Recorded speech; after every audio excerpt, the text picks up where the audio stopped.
आलम साहब को कहना चाहूंगा कि वो अपनी बातें से कुछ एनजीओ के बारे में बताएं और उन बातों से रोशनास करें। राशिद।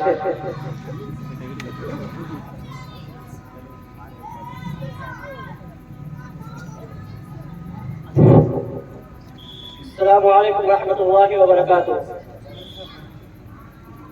जामिया हेल्थ सेंटर, सबसे पहले मैं ये बताना चाहूंगा कि ये एनजीओ क्यों बनाया गया, आखिर मकसद क्या था, इसके पीछे रीजन क्या था। तो ये जो सोच है मेरा, ये मैं जब 8वीं क्लास में था तभी से मेरा सोच था कि मुझे कुछ ऐसा करना है जो बच्चे हमारे साथ खड़े नहीं हो पा रहे हैं, जो अभी भी बहुत ही पीछे हैं, उनको अपने सामने खड़ा करना है, अपने बराबर में खड़ा करना है। वजह यह है कि मैं जब 8 क्लास में पढ़ता था, मेरे साथ एक दोस्त था, उनका अपने ड्राइवर थे, तो उनको उतना पैसा नहीं होता था, क्योंकि एक ड्राइवर के कितना ही पैसे होते हैं, 5,000, और पूर्णिया जैसे शहर में खाने पीने में खत्म हो जाता है। तो मेरा जब दोस्त स्कूल जाता था तो स्कूल वाले से बात कर लिया था कि हम पैसे नहीं देंगे, मुझे फ्री में पढ़ना है। मैं कह रहा हूँ कि अगर आपके पास भी पैसे नहीं है, किसी भी स्कूल में जाकर आप कहेंगे कि मेरे पास पैसे नहीं है, तो वो आपको पढ़ाने के लिए तैयार हो जाएगा, क्योंकि उसको पता है कि एक क्लास में अगर 30 बच्चा है, अगर 31 बच्चे को पढ़ाएंगे तो मेरा कोई नुकसान नहीं होगा। तो वही हुआ कि वो अपना बच्चे से लेके जिस स्कूल में 8 तक पढ़ा, वो कोई फीस जमा नहीं किया। लेकिन जब आई बात के एंट्रेंस, एमयू एंट्रेंस की बात आई, तो वो मेरे साथ तैयारी करने के लिए एम अचीवर कोचिंग है, वहां पर मेरे साथ तैयारी करने के लिए आया। मैं एग्जाम दे दिया और वो एग्जाम न दे सका, क्योंकि उनके पास इतने पैसे नहीं थे कि वो पूर्णिया से जाकर दिल्ली में यहाँ पूर्णिया से जाकर वो अलीगढ़ जाए और वहां पर रहकर जो भी खर्च हो अखराजात को संभाल सके। उनका इतना पैसा नहीं था, इसलिए उनको ये एग्जाम छोड़ना पड़ा। और इसी चीज मुझे बहुत ज्यादा ये हुआ, दुख हुआ कि मेरा दोस्त जो मेरे साथ पढ़ने वाला था, एक अच्छा स्टूडेंट था, वो मेरे साथ एग्जाम न दे सका। वहीं से मेरी सोच बढ़ी। लेकिन जैसे जैसे मैं आगे बढ़ता चला गया तो मैं बहुत चीजों को नोटिस किया। सबसे बड़ा नोटिस ये किया कि जब आप स्कूल में आते हैं तो आपके पास दीनी तालीम नहीं होता है।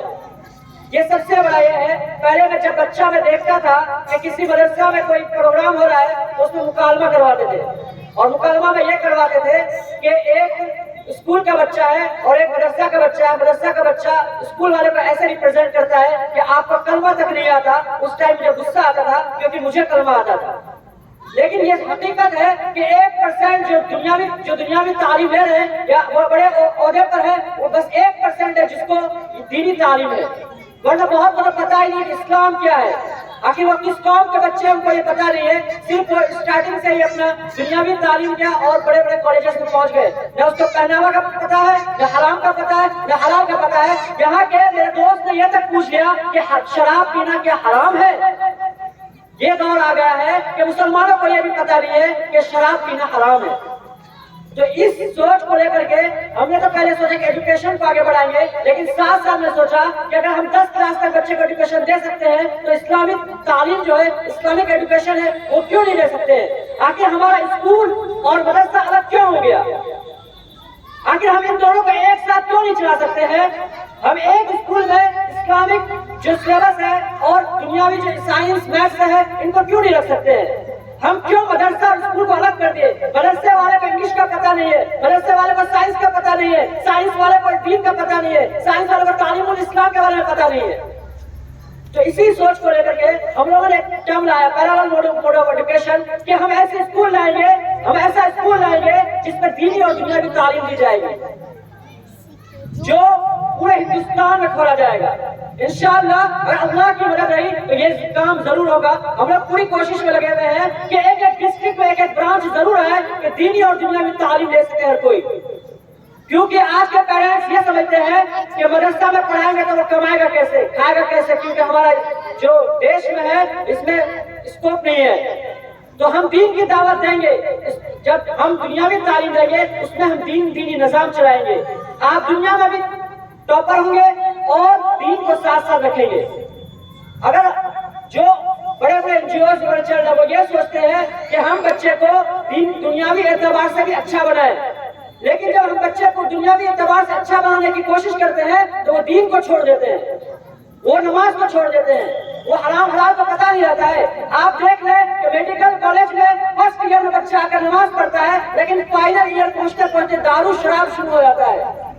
उनको ये तक नहीं पता कि हमारा ईमान क्या, हमारा इस्लाम क्या कह रहा है, हम हराम चीज को है। और यही नतीजा है कि हम कॉलेज में भेज रहे हैं, दीनी लड़के के हिसाब से भेज रहे हैं, एक दीनी बनकर जाता है, लेकिन वही MBBS निकलता है, वही इंजीनियरिंग करके निकलता है, वो बेदीन हो जाता है, उसका ईमान खाली हो जाता है दिल से।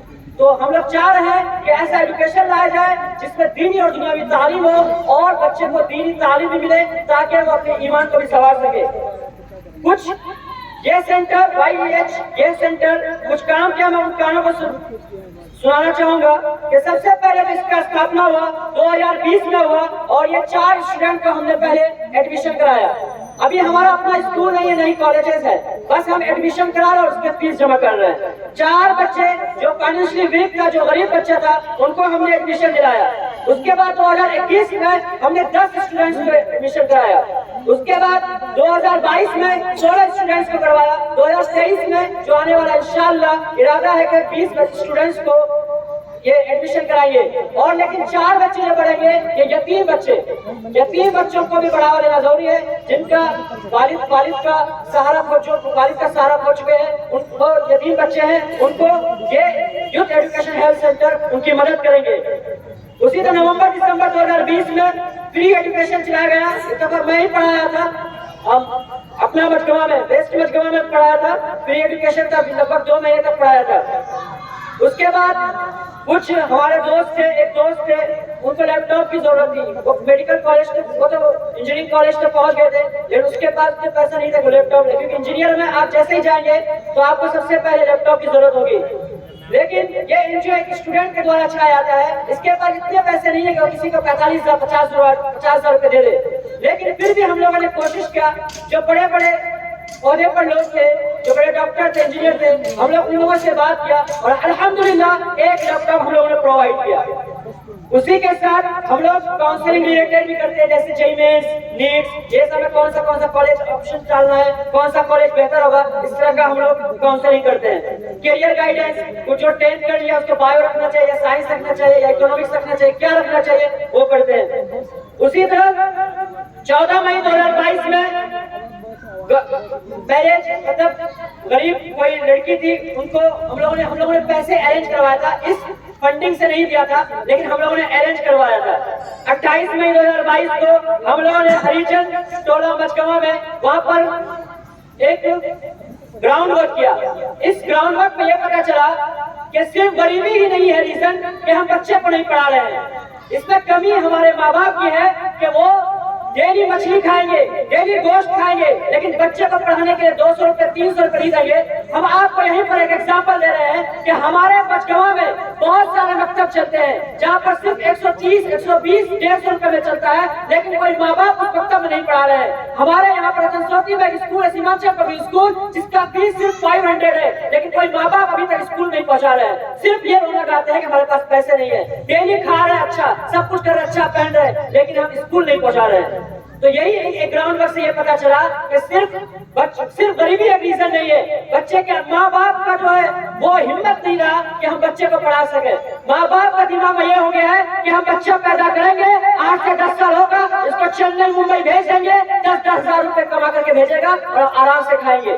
लेकिन इसका नतीजा याद रखिए, यही बच्चे कल आपको गाली देंगे क्योंकि आप इसकी तरबियत अच्छी नहीं की, क्योंकि आप उसको पढ़ाया नहीं। कल जाकर जब अफसोस करेगा तो ये बोलेगा मेरा बाप तो बच्चे से ही काम करवाया, पढ़ाया ही नहीं, मुझे कुछ सिखाया ही नहीं। ये माँ बाप की जिम्मेदारी है कि बच्चे को पढ़ाए। 29 मई 2022 में हम लोगों ने पूरा मचगवा में, मतलब पश्चिम टोल मचगवा में हम लोगों ने पर्सनली पेरेंट्स से मिला, उनको मोटिवेट किया कि आप अपने बच्चे को स्कूल भेजिए। लेकिन ज्यादातर रिजल्ट ये आया कि वो बोला कि हमारा बच्चा तो पढ़ रहा है, लेकिन कहाँ पढ़ रहा है, तो सरकारी स्कूल में पढ़ रहा है, लेकिन उसको क ख ग नहीं आता है। वजह यह है कि आज सरकारी स्कूल को लोग इसलिए फॉलो कर रहे हैं क्योंकि वहां से कुछ कपड़े पैसे मिल जाते हैं, लेकिन हम ये नहीं देखते कि हमारा बच्चा कितना तालीम कर रहा है। आखिर हमारा जो ये स्कूल है, गवर्नमेंट ने जो स्कूल दिया इस बस्ती में, हम क्यों नहीं वहाँ के टीचर से सवाल करें कि हमारे बच्चे को क्यों नहीं पढ़ाया जा रहा है। कितने बार हम अपने स्कूल में गए कि हम सवाल किए क्वेश्चन से कि हमारा बच्चा का सिलेबस कंप्लीट नहीं हुआ, हमारा बच्चा का एग्जाम नहीं हो रहा है, क्यों नहीं हो रहा है। आप अपने आप पर पूछे सवाल करें कि हम अपने आस पास के जो स्कूल है वहाँ पर क्यों नहीं गए, क्यों नहीं सवाल किया टीचर से कि आपको जो सरकार जो यहाँ पर स्कूल दिया है हम क्यों नहीं पूछे, आप क्यों नहीं पढ़ाए। ये चीज सवाल करना चाहिए था, क्योंकि सरकार की नजर हर जगह नहीं हो सकती है। ग्राउंड पर पब्लिक ही वर्क कर सकता है। जब सरकार हमारे आसपास गवर्नमेंट स्कूल दे दिया है, वहाँ पर शिक्षक है, तो हमारी जिम्मेदारी है कि जब हमारा बच्चा वहाँ पढ़ रहा है तो हम वहाँ के टीचर को बोले कि आपका काम है 1 साल में पूरा सिलेबस कंप्लीट करना, साल में 2 बार एग्जाम देना, यह आपका काम है। लेकिन हम लोग नहीं जानते, क्योंकि हमें बस अकाउंट में कपड़े और किताब का पैसा चाहिए जिससे हम सिर्फ खाएंगे, उन बच्चे को कपड़ा और ये क्या बोलते किताब नहीं देंगे। ये हमारा मसला है। हम अपना ध्यान किधर ले जा रहे हैं। सोचिए कि हम बच्चे को पढ़ाने भेज रहे हैं, लेकिन हमारा लालच का अंदर है कि हम बस किताब और स्कूल का पैसा लेके ले गए, खिचड़ी खाने के लिए मिल जाए। उसी तरह 2 जून 2022 में हम लोगों ने एक एडमिशन कराया बहादुरगंज के स्टूडेंट का जो जरूरतमंद था उनको करवाया। और इसी तरह 19 मार्च 2022 में मैं कोलकाता में था, तो वहां पर एक कॉल आया था कि एक रिक्शा वाला है, वो उसकी बेटी 7th क्लास में है, लेकिन उसके पास इतने पैसे नहीं है कि हम किताब दें। तो अल्हम्दुलिल्लाह हम लोगों ने जो उनका बुक्स का रिसीप्ट लिया और जो भी पैसे थे हमने खुद प्रोवाइड किया उसको। लेकिन आपको बता रहे हैं कि ये एनजीओ अभी 2 ही साल कंप्लीट हुआ है, लेकिन इसका बच्चे का क्या अच्छा रहा, बच्चा कितना प्रोग्रेस का ये बताऊंगा। कि सबसे पहले एक लड़का है मुनाफ, वो 89.71% 89% मतलब अप्रॉक्स 90% लाया है।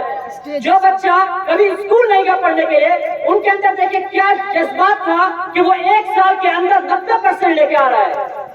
जब हमने उसका एडमिशन कराया तो देखा कि उनके अंदर बहुत ज्यादा काबिलियत है। 1 साल के अंदर वो इतना ज्यादा नंबर कि 100 में से 90 नंबर ला सकता है। हर बच्चे के अंदर क्वालिटी है, बस हमारी कमजोरी है कि हम बच्चे को स्कूल नहीं भेज रहे हैं। उसके अंदर जो अल्लाह ताला ने उनके अंदर जो क्वालिटीज दिया है वो हम निखार नहीं पा रहे हैं। उसके बाद दूसरा हिदायतुल्लाह, उसका लिए कि फर्स्ट टर्म में जब पहली बार स्कूल गया, पहला एग्जाम हुआ तो 379 नंबर लाया आउट ऑफ 600 में। लेकिन अगला बार देखें, सबसे पहले 351 नंबर लाया, उसके बाद फिर थोड़ा नंबर बढ़ा 379 नंबर लाया, उसके बाद सीधा 448 नंबर लाया। ऐसा नहीं कि हमारे बच्चों में कमी है, हमारे में कमी है कि हम बच्चों को स्कूल नहीं भेज रहे हैं, क्योंकि 1 साल के अंदर ये दिखा रहा है कि बच्चा कितना ऊपर तक पहुंचा है। बच्चा की मेहनत से आज वो बहुत अच्छा कर रहा है, 3rd रैंक लाया है क्लास में। तो सोचा कि हम बच्चे को क्यों नहीं पढ़ा रहे, हमारे बच्चे के अंदर कमी नहीं है, कमी हमारे अंदर है। उसके बाद एमडी दिलकश आलम है, ये 7th क्लास में है। जब हमने इनको एडमिशन कराया तो सिर्फ और सिर्फ अप्रॉक्स 50% मार्क्स आया स्कूल में, सिर्फ और सिर्फ 50% मार्क्स आया।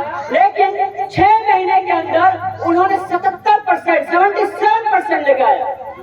तो समझे कि बच्चा प्रोग्रेस कर रहा है, कमजोरी हमारे अंदर है कि हम बच्चे को स्कूल नहीं पहुंचा रहे हैं। उसी तरह एक लूट मोहल्ला का स्टूडेंट है, ठीक है, उनको भी पैसे की जरूरत नहीं, तो अल्हम्दुलिल्लाह हम लोगों ने बुक्स प्रोवाइड किया। इसी तरह हम लोग छोटा अभी काम कर रहे हैं, क्योंकि हम लोग हमारा डॉक्टर या फिर हम प्रोफेशनल में नहीं गए हैं, बस थोड़ी बहुत हमारे पास जो डोनेशन आता है हम उसी से छोटे बच्चे को मदद कर रहे हैं। तो हमारा यही मेन मकसद है कि हम तो मदद करेंगे, जितना हद तक होगा इंशाअल्लाह हमारा ये एनजीओ मदद करेगी। लेकिन पहले आप अपना हिम्मत बांधिए कि मुझे अपने बच्चे को पढ़ाना है, क्योंकि हम एडमिशन तो दिला देते हैं, लेकिन जब मक्का कटता है तो स्कूल में हाजिरी नहीं बनती और वो आकर के मक्का काटना शुरू कर देता है। जब धान होता है तो धान काटने के लिए रख देते हैं, स्कूल में हाजिरी नहीं बनता है, एब्सेंट दिखाता है। तो इस चीज का ख्याल रखें कि जो काम है उसको खुद करें या किसी से करवा लें, लेकिन एकदम जो बच्चे हैं जिनका पढ़ने का वक्त है उसको बर्बाद न करें, क्योंकि आज आप मुशक्कत में रहेंगे, कल आपका बच्चा आपके लिए इज्जत करेगी।